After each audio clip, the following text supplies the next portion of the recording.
Hey, good morning. Good morning. So today, boy, we're really excited. We're meeting with Craig Wallace today. He's one of our newer agents. Hey, Craig. Hey, Michael. We are talking a little bit about what things he's been doing, talking a little bit about the market. And today we're recording this actually on a federal holiday, but this will go live on the 23rd of June. Can you believe it? We're getting to the end of the quarter, going to start a new quarter here in July. Yeah, almost the midpoint of the year. Yeah. Well, Craig, gosh, we're so excited to have you. I mean, your energy, your spirit, you're always smiling.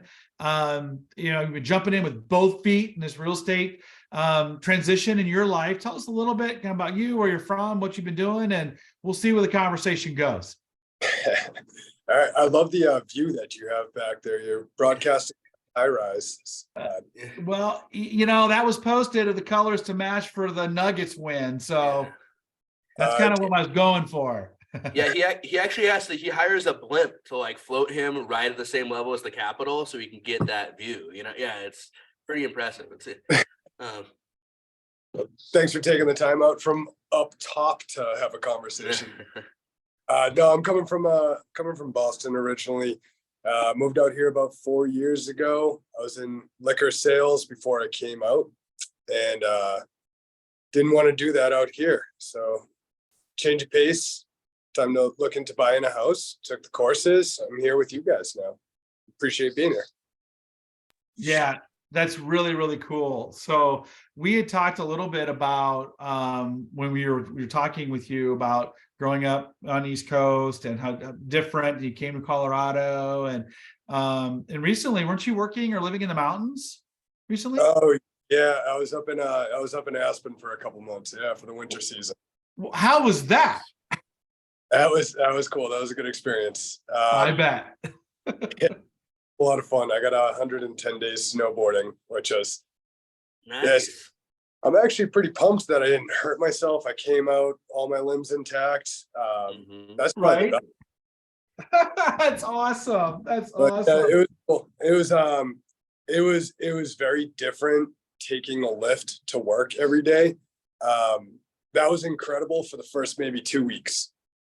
And I was kind of missing the parking lot, Yeah. That's cool. Well, you just kicked off. I know, Andrew and you guys have been working shoulder to shoulder, hip to hip. Tell me a little bit about your first month or so and this your kickoff and how things have been. Drinking from a water hose, a fire hose. No, you guys are actually fantastic at the training and development. You all have your programs down locked, and working with Andrew's fantastic. Everything's explained, concise and direct. It is just a lot of information to take down all at once, but one thing at a time. And that's what we focus on. We focus on one specific thing at a time and a true understanding of that, and then we can move on to the next. And it's you guys have a really good training program developed, so I appreciate that. Thank you, guys. Good. I'm glad to hear it. And again, and we always like to hear from like our new folks who are transitioning. So how does it feel? Like, how prepared did you feel coming into this out of real estate school? How are some of those, some of that information, I suppose, lining up with some of the skill sets you're having to learn now? Like, and if there's, what advice would you give to maybe someone who's out there in real estate school right now to how to make sure they're obviously passing the test, but maybe preparing themselves to make that transition from theory to practice a little easier? I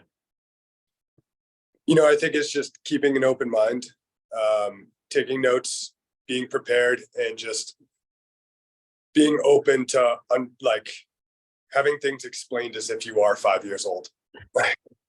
I'm sorry, put this in a different way. Like, you're able to get things from a different perspective and pull it all together. So it's definitely different from the licensing exams and taking the courses and sitting in a class and reading the book. It's very different from that, but it does come together, and you do still use those skills. Yeah, and our biggest thing, and you probably heard me say it 1,000 times, is like, man, if you need something, just ask, right? So I'm going to try to explain this in the best way that I possibly can. But if it's not making sense to you, you're only going to get help if you ask for it, right? So Yeah, don't be afraid to raise your hand and ask for some help, or be like, hey man, can we talk about it this way? At least that's how I work. I can't say that every managing broker, every trainer works the same way, but for me, if you ask, I'm going to give it to you. That's Right. my advice anyway.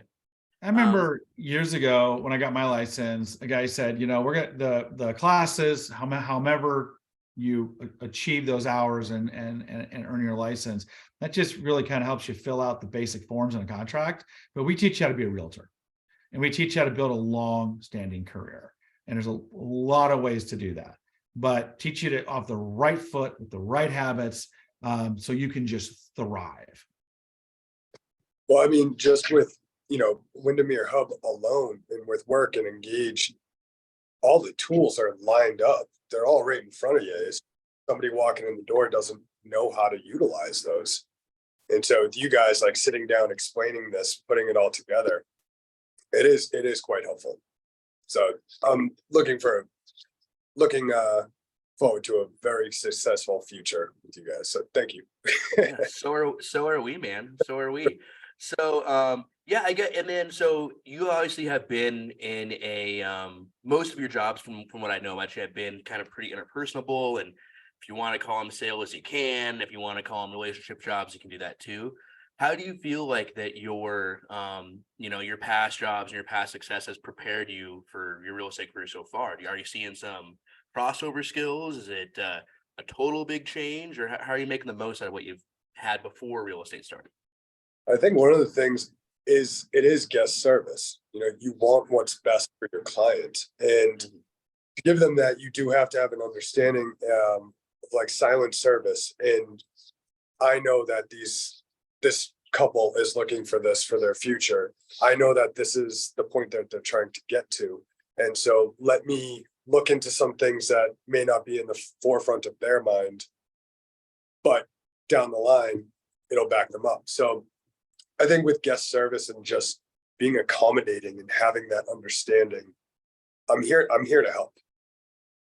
Nice, man. I love that. And I think that's important. And I think a lot of people, and mistakes are the right word, but I think a lot of people make the assumption when they are kind of getting started that their clients are going to tell them what they want, and they'll just be able to go out and find it.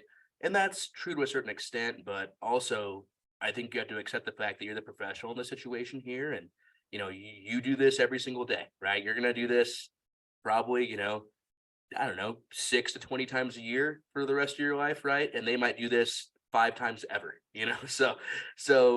with that with that power comes a lot of responsibility, right? So you have to be the one to ask the right questions and do some prep work. So I think that's you having that foresight already is really awesome, man. I think that's being able to look out for your clients in a way that they don't even know that you're looking out for them is a big part of the job. So I think that's really great. You're already doing that. Guest Yeah. service, talk to people. Well, I think too, I've said it in the past, and I think at the end of the day, we're in the people business, Mhm. right? And I think the house happens to be a product. I can share, and we've had some dialogue, and as you'll learn, I'm not sure that all real estate professionals look at it that way. I think sometimes it's more transactional, sometimes it's more, the worst thing I think is when a individual or individuals look at someone's home as a ATM machine, and it's just not. um and over time, I think we learn that, and over time we learn how, like as you were saying earlier about listening and cues, and sometimes if they're a couple, sometimes one of the couples is on the same page, or they're Yeah. confused or something, right? And Andrew and I catch ourselves sometimes. We move very quickly sometimes, and we talk in a lot of acronyms sometimes. And sometimes your seller or buyer is going, wait, time out, slow down.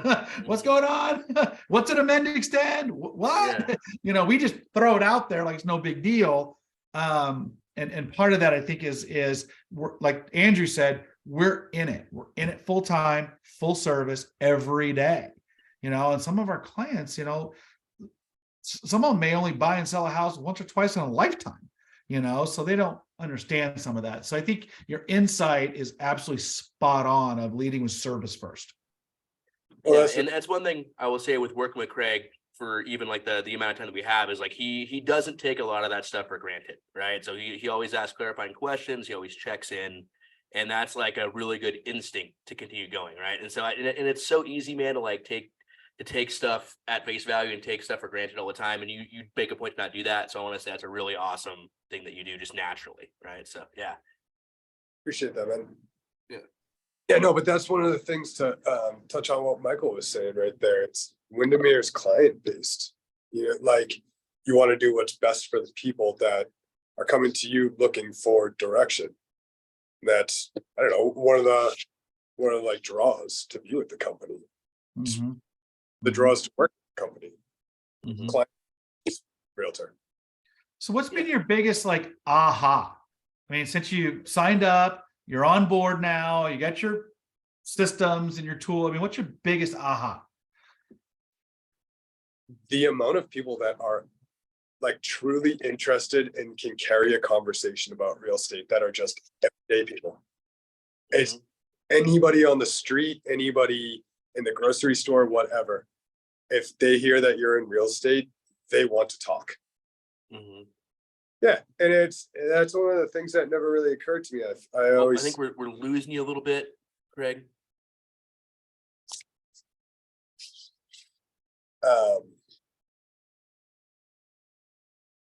says I'm good to go. You got yep. You got I'm not audio. hearing it unless you are, Michael.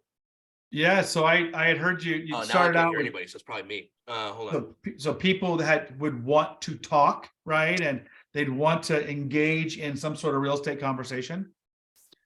In my head originally, I kind of always thought, let me call somebody, or I got this flyer on my door. Let me kind of look into this. And instead, it's the opposite. You know. How about you guys? What was the first like breaking moment for y'all to be like, oh, I'm putting these pieces together? You know, I think setting up a processes. So the biggest aha for me was, you know, I don't know that people necessarily needed a realtor to put a sign in their yard.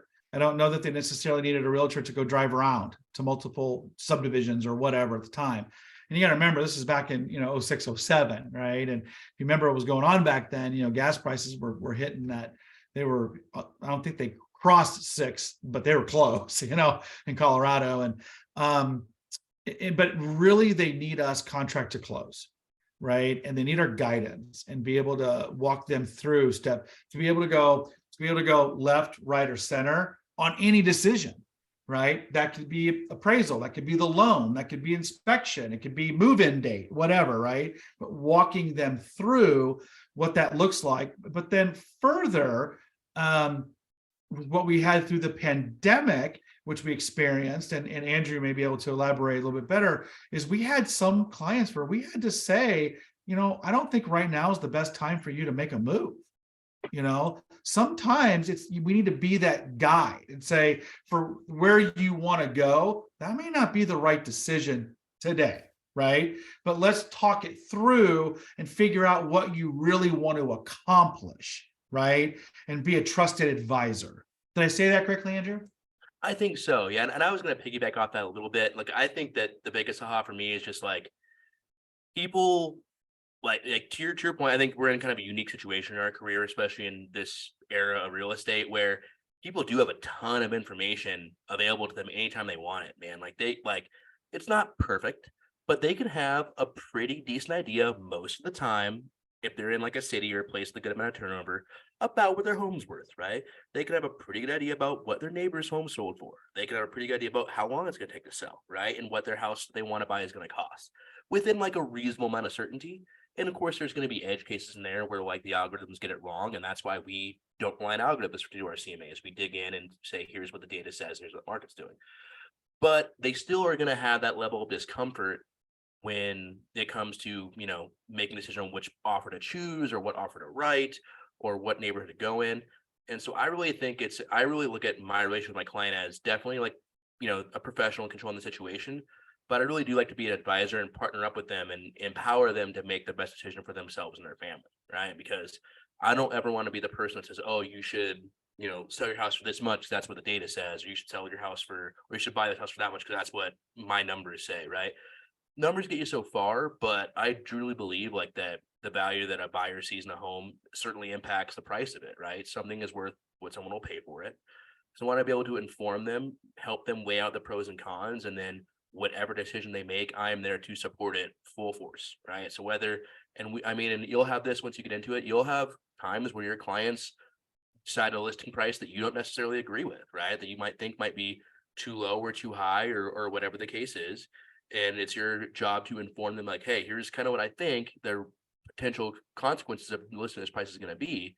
And if they make the decision, it's your job to 100% full force support them and give them everything they can to get that value, right? So our job is to help our clients get top dollar for their listings and get the a best fair deal they can for their buyers, you know? And that's all we can do is inform them, partner up with them, and then whatever they decide, those are your marching orders, and you go out there and you make it happen whole hog to the best of your ability. So that's kind of my thing is like, yeah, I used to, you know, I think it's really easy, not so much when you first start, but like a couple years in, to be like, oh man, I know what's best. You know, I've sold 20 houses. I know how to do this. When really at the end of the day, it's not your home. It's not your potential home. It's theirs. And it's your job to support them and help them out however you can. And if they make a decision, man, and you don't find it to be unethical, then it's your job to support them 100% and make it happen for them to the best of your ability. So, I would also say the other piece is that without our buyers and sellers, um, it's not about us, it's about them. And I think the industry has shifted towards look at me, look at me, look at me, how great I am. Well, it was your client's home, yeah, it was your client's property. It's about how you guide them and really solidify that relationship long term. So where there's just no question when they're at a party or they're at their neighbors or somebody's moving from Boston to Colorado, right? yeah, It was like, you got to call Craig, he's the guy, right? And I think there's a way to do that with knowledge and being able to decipher and dissect the flood of information that's out there. yeah. Right? The only product we have, like I said, especially in today's day and age, we've all three touched on it on our ahas, is how informed the public is right now. They don't need us to know what homes are for sale or even what the real value is for the most part. The only thing we have, the only product and service we have is our advocacy. And so if you're not incredible at being an advocate for your client, then it's time to hang up your shingle, dude, and go get another gig. That's the only thing we have is our advocacy. If you're relying on, oh man, I can price a home within $100 of the sales price, like cool, that's like guessing someone's way at the fair. Like that doesn't really matter. The only product we have is our advocacy. So if that should be is my aha is like that's what I need to do because that's the only thing. It's the only skill set I have is advocating for my clients that anyone's worth paying for. So yeah. There's got to be that like level of trust between you as well. Mhm. Not going to mislead somebody. So Okay. it's No. And that's an interesting question I always try to ask myself. So I'll throw out to you guys. What does like trust mean to you guys? And how does someone build trust with you? It's an interesting kind of conversation since we're talking about. Yeah. Go ahead, Craig. that's deep. That's deep and on the spot. I think trust. I'll start with a level of respect. Mm-hmm. I respect you. You respect me, and you have to have full faith that there's no reason to let them down. I don't believe there's a reason, for them to let me down. Right. So you do have to just kind of have faith in it and just believe that people are actually all the way good. Yeah. You certainly can't have one without the other, right? You can't have trust without respect or vice versa, Right. Yeah, I would say integrity is a big one. I would say in character is another one. Mhm. And I would say being more selfless, right? And caring about others is probably if I had to categorize those. Yeah. So I get to cheat because I asked the question. So that means I probably have an answer for it, right? So you guys both know me well enough now to where I'm going to try to define things by like measurables. So for me, trust, how you build it, how I define it is small promises consistently kept, right? So if I say, hey, I'm going to get you that, CMA on Monday by 5, and it doesn't get there till Tuesday, then I have broken trust and I have not done a good job of building that up and building our relationship, right? If I say like, oh, hey man, I'm going to call and check in on you over the weekend, and I call you on Sunday at noon, I kept my promise, right? Did I call you on Saturday? No, but whatever I said I was going to do, I did it, right? And to me, that is what, if I was going to boil a trust down to like a little soundbite, which is what I unfairly asked of you, that's what it is small promises consistently kept, right? And like in timing matters, right? So if I did everything I said I was going to do to you guys for a year, and then on June 20th to 24, if I drop the ball once, you're probably going to give me the benefit of the doubt, man. Probably going to say, oh, something came up, right? Andrew's kid got sick, or Andrew something came up because this is out of character for him, right? Right. This is if I'm just like a ball dropper consistently, if I'm just not, if I'm inconsistent with my performance, then you're gonna just make the same thing. Oh, this is how Andrew operates. Like he might come through, he might not, right? Yeah. So Yeah. if you can come through consistently on teeny tiny things, dude, it doesn't have to be like, oh man, call me when you're in the hospital, come, pay your hospital bill or whatever, right? Just teeny tiny things, dude. Small things, doing what you say you're gonna do, in my opinion, is like the definition of how we build trust. And I think if we can do that for our clients, that's how we build rapport, and that's how we maintain our clients forever, instead of being like, a car salesman that's going to sell them one brand new car and then never see him again, right? And that's like, can you make money doing that? Sure. But can you feel good about it at the end of the day? And is it going to be a lot more effort to find 1,000 clients that are willing to do that to you over the course of 30 years? Or is it going to be just having, 50 clients that are going to take care of you when you take care of them and refer you and all that good stuff because you just did what you said you were going to do, man? Right. Absolutely. So Craig, what are you like most excited about as you look ahead for next 30 days or even now to the end of the year?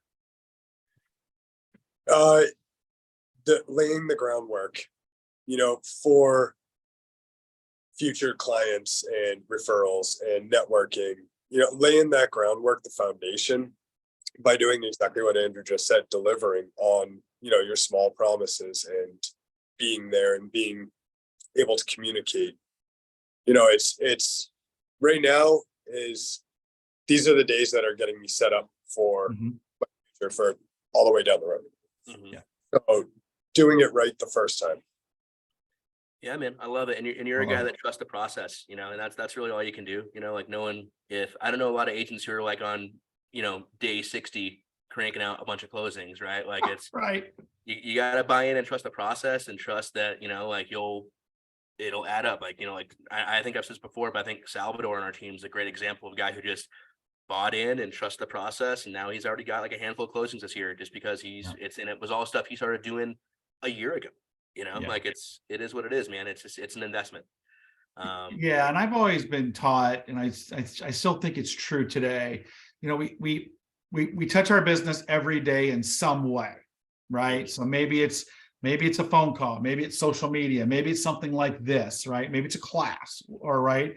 But everything you do today, you should, if everything lines up, you should see a paycheck in 90 days, right? So if you lose a week, you don't do anything, well then 90 days from today, that week, you're probably not going to have anything going on, right? It's just kind of this thing that you got to keep, feeding on a regular basis, but as long as I think we touch our business in a thoughtful manner every day and provide value to people, it just snowballs.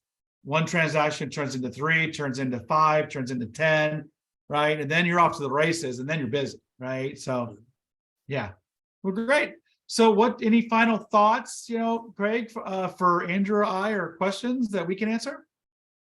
I think I already have your answer as you just said that, but because who was on the phone the other day? Corey was on Zoom the other day, and he was just kind of going through one of the things that he was practicing moving forward. And it got me thinking, and I was like, this may be, either his aha moment or something that he realized, 2 weeks after the fact, like, oh, what I'm doing right now is actually quite beneficial to my future. Right. So with you saying, touching your phone or putting up a post or passing out your card to the guy at the gas station, like those small moments to build your business would be like one of those instances. Andrew, what do you consider yours? You know what? I just try to continually touch base and be kind of aware of what's going on in the life of my sphere. Like I use Facebook pretty often. And I use like other tools, and I also have kind of like a standard or semi-standard. Like it's funny, right before you hopped on, Mike and I were talking, I was like, oh yeah, it's start of quarter 3, so I'm gonna do my just check-ins to see how everyone's doing, man. Like it might be a text, might be a phone call, it might be a message on Instagram or Facebook. But I mean, yeah, like for example, yesterday was Father's Day. Like, like a lot of people who aren't my kid reached out to like wish me happy Father's Day and ask me how I'm doing. Like, far be it from me to like not take that time and take a couple of minutes and just like reach out to 10 or 20 people who I know are good fathers or who were maybe mentors or father figures to me, and I say, hey man, I hope you had a good day yesterday. I want to say happy belated Father's Day. And and I think that it's a difficult thing to wrap your mind around, but I think a lot of us, because we are doing this for business to a certain extent, right? Like like would I have like a scheduled reminder to call people if I wasn't a realtor? Probably not.